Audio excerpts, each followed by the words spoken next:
Welcome back everyone. आज के video में हम सीखेंगे कि बहुत सारे ऐसे वर्ड्स हैं, बहुत सारे इंग्लिश के सेंटेंसेस हैं, स्टोरीज हैं जो हम आसानी से समझ तो पाते हैं, बट जब बोलने की बात आती है तो हम बोल नहीं पाते हैं। तो इस वीडियो में हम सीखेंगे कि किस तरह से आप किन मेथड्स का इस्तेमाल करेंगे जो आप इंग्लिश को समझने के साथ साथ इंग्लिश बोलना भी शुरू कर देंगे। तो चलिए दोस्तों, वीडियो में आगे बढ़ते हैं और देखते हैं क्या सॉल्यूशंस है। हम इंग्लिश को समझ तो पाते हैं और लगभग इंग्लिश जो कोई बोलता है उसे समझ तो पाते हैं, लेकिन जब बोलने की वक्त आती है, जब बोलने का टाइम आता है तो हम नहीं बोल पाते हैं। तो अगर किसी वर्ड और किसी सेंटेंस को हम समझ लेते हैं तो बोलने में क्यों प्रॉब्लम होती है? आइए मैं आपको पहला रीज़न बताता हूँ और उसी के साथ साथ एक सलूशन भी बताऊँगा। पहला सलूशन है कि जब आप कभी इंग्लिश को सुनते हैं, समझते हैं, तो जो भी वर्ड्स आपको नए लगते हैं या फिर वैसे वर्ड्स जो आपके लिए फेमिलियर हैं, मतलब आप उसको आसानी से समझते हैं, लेकिन हमारे इन्वायरमेंट में हिंदी लैंग्वेज को ज़्यादा यूज़ किया जाता है। तो हिंदी लैंग्वेज को ज़्यादा यूज़ करने से आप हिंदी ही लैंग्वेज में कंफर्टेबल हो जाते हैं बोलने के लिए। समझ रहे हैं बात को ना? तो जब आप इंग्लिश को समझ पाते हैं तो नहीं बोल पाने का ये भी एक बहुत बड़ा रीज़न है कि जब आप इंग्लिश को समझते हैं लेकिन बोलते वक्त हम यूज़ नहीं करते हैं या फिर यूज़ नहीं कर पाते हैं। तो यूज़ नहीं कर पाने की वजह से आप बोलने में हमें प्रॉब्लम होती है। तो अभी आपको क्या करना है? यूज़ करने की कोशिश करना है। तो कैसे आप आसानी से इंग्लिश वर्ड्स और सेंटेंसेस यूज़ कर पाएंगे?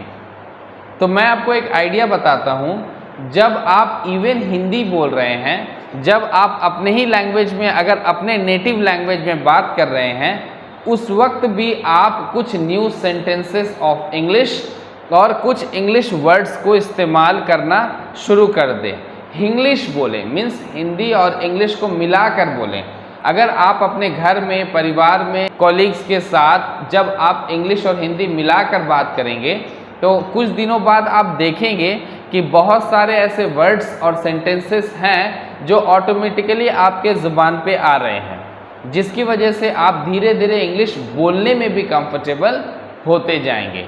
तो मैं आपको ये सजेस्ट करूँगा आज ही से, जो भी वर्ड्स आपको आते हैं हिंदी बोलते बोलते भी आप उन वर्ड्स को यूज़ कर सकते हैं। फॉर एन एग्ज़ाम्पल, आप घर पे अगर बोल रहे हैं मम्मी चाबी कहाँ है, तो उसके जगह आप बोलिए मम्मी की कहाँ है। ठीक है? रात का खाना नहीं बोलेंगे, आप क्या बोलेंगे? डिनर बोलेंगे। दिन का खाना नहीं बोलेंगे, आप क्या बोलेंगे? लंच बोलेंगे। तो कुछ इंग्लिश वर्ड और कुछ हिंदी वर्ड को आप क्या करना है? इस्तेमाल करना है। तो साथ ही साथ आप देखेंगे कि इंग्लिश वर्ड्स बोलने में भी आप कंफर्टेबल होते जा रहे हैं। पहला सलूशन। दूसरा सलूशन ये है कि आपको जब इंग्लिश समझ में आती है तो आपको पूरा इंग्लिश बोलने की भी कोशिश करनी है। तो अगर आपके फ्रेंड्स और फैमिली मेम्बर्स में कोई इंग्लिश कम्प्लीटली नहीं बोलता है या समझता है तो आपको कुछ आइडिया लगाना है। आपको करना क्या है कि रोज़ आपको एक सेल्फ असेसमेंट करना है। सेल्फ असेसमेंट कैसे कर सकते हैं आप?